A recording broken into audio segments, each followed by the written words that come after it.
Oh dear.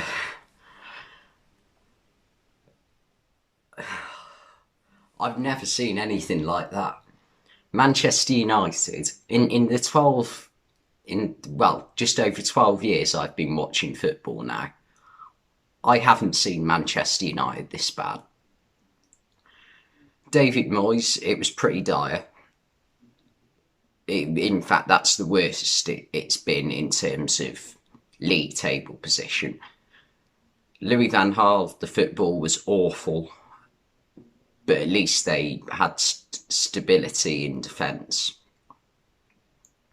But today, defence was all over the shop. Midfield was nowhere to be seen. Attack created nothing and was just lazy off the ball. I tell you what, it's 10 years ago yesterday since City beat them 6-1. How mad is that 10 years and a day later they lose by the same margin, 5 goals?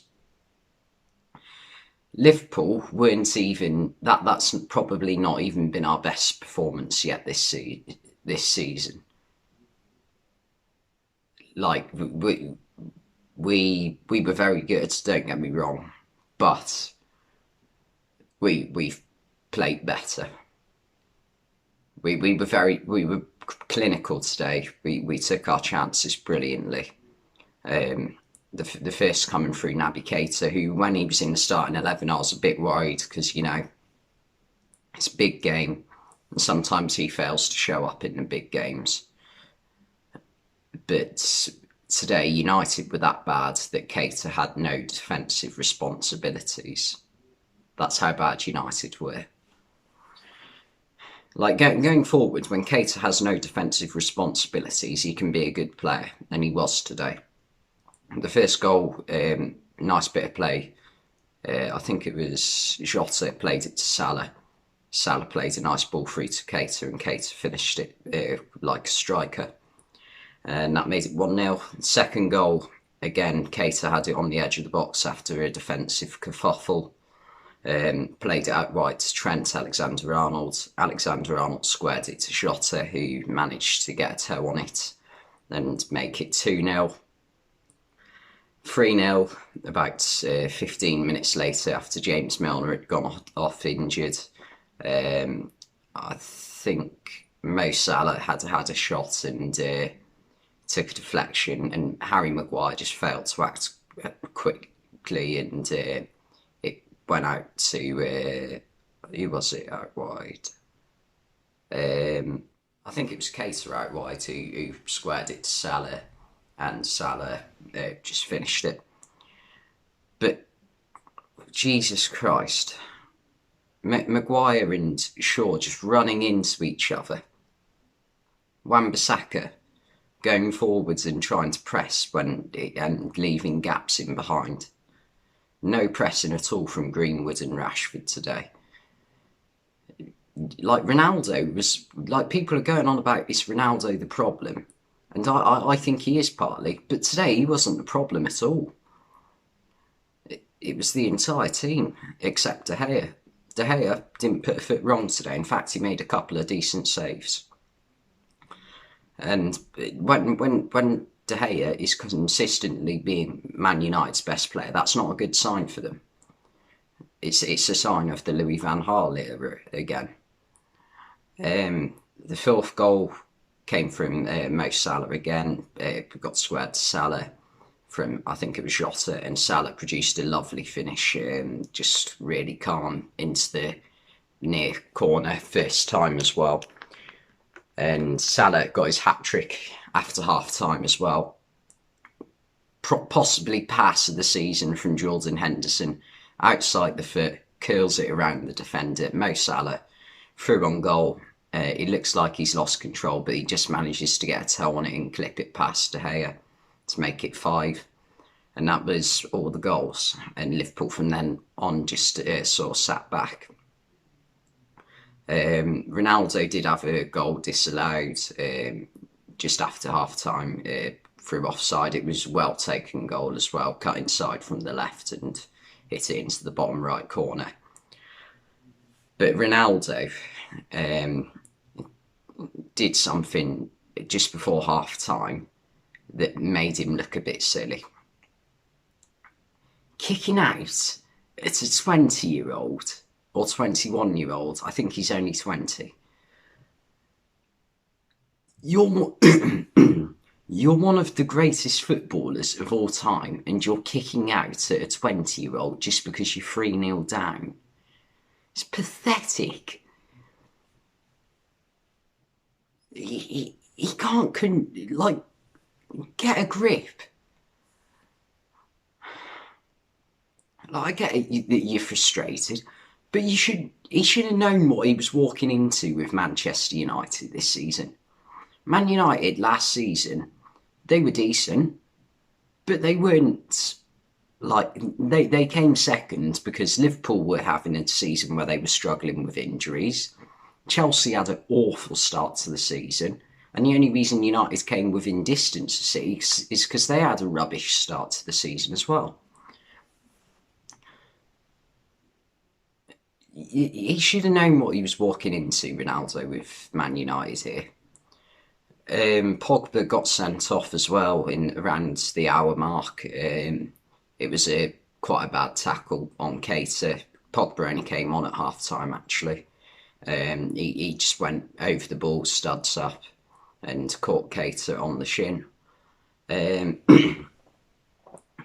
yeah, it looks like Keita could be out for a few weeks. He had to go off on a stretcher. But yeah, as well as this, when I think it was when Liverpool went 4-0 up, they showed Sir Alex Ferguson in the crowd, and he was just shaking his head. And I'll be honest, I'm a Liverpool fan. I grew up in a time where United, I think for 2 of the first 4 seasons I watched football, Man United won the Premier League. They were the biggest team in England.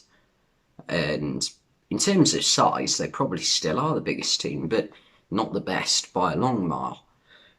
And seeing Ferguson just shaking his head, yes, come on,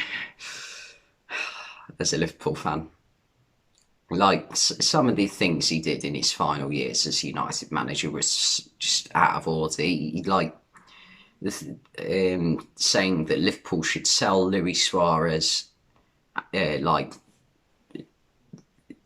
after Evra dodged shaking Suarez's hand. Suarez had served his ban, and Evra moved his hand out of the way when Suarez went to shake it and then decided not to because Evra was Evra decided not to shake his hand, and Suarez got the criticism for it. And it was clear that was Ferguson's idea. Ferguson clearly had a word with Evra telling him, don't shake it, like, move your hands a little bit away from Suarez. It's the sort of thing Ferguson would do.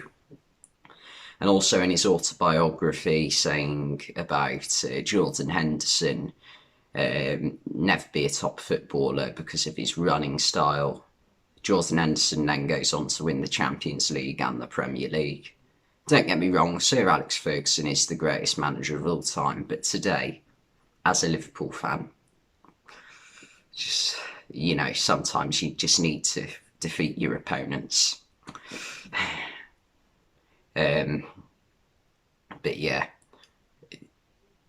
and straight after Ferguson, they went to Kenny Dalglish. She was absolutely loving life, which was nice to see. After he I think he had COVID at the start when it was first on the rise, COVID. And obviously at his age, there's no guarantee. So it's good to see he's back well again. But yeah, I've heard reports recently that Ferguson's not been in great health, but I wish him all the best with his health. Obviously, he is getting old now. But yeah, as a Liverpool fan, today's what I've been dreaming of for so many years now.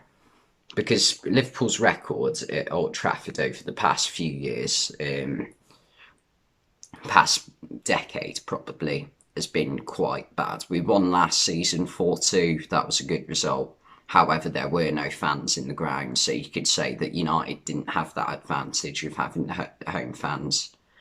And also, as well, I think, yeah, we won 3-0 in 2014. But other than that, we haven't actually won at Old Trafford since 2009. So today was massive for Liverpool. Mo Salah hat-trick as well. There's no one better than him right now. I say it every week at the moment, but people don't like to say Salah's. I've had a few drinks, I'm afraid. They're like, this is why I am. They're a bit, But, oh my God, Salah is the best footballer in the world right now. He just is. There's no one doing better performances than him at the moment. But yeah, I'm just loving it. Like at the start of the season, people were saying it's a top four now. It's not a top six because Tottenham and Arsenal aren't performing at the level. Like they're not even. I don't think Tottenham finished seventh last season. Arsenal finished outside the top six, and I think that's happened the previous season to that as well. So people are saying it's a top four now. Is it? United aren't like looking like Champions League worthy team in the Premier League this season. West Ham look a better side. And I think, as of recording this video, Ole Gunnar Solskjaer is Man United manager. They need to get rid of him. The way you can constantly persist with a 4-2-3-1 that doesn't work every single week, they need to get rid of him. Because today, if Liverpool had had Brendan Rodgers in charge today, it would have been 6 or 7. Because Jurgen Klopp tends to, when it's 4 or 5-0 up, he tends to just go, all right, let's not take the piss. Brendan Rodgers doesn't really do that as much, or didn't do that when he was Liverpool manager. But yeah, what a performance. Anyway, I feel sorry for United fans. You deserve better from your players. And, I also want to say fair play to the United fans who did stay till the very end of the game. Like top fans. But yeah, I wish I could have been in Old Trafford today in the Liverpool end. How amazing would that have been? But yeah, anyway, thanks for watching, and I'll see you next time.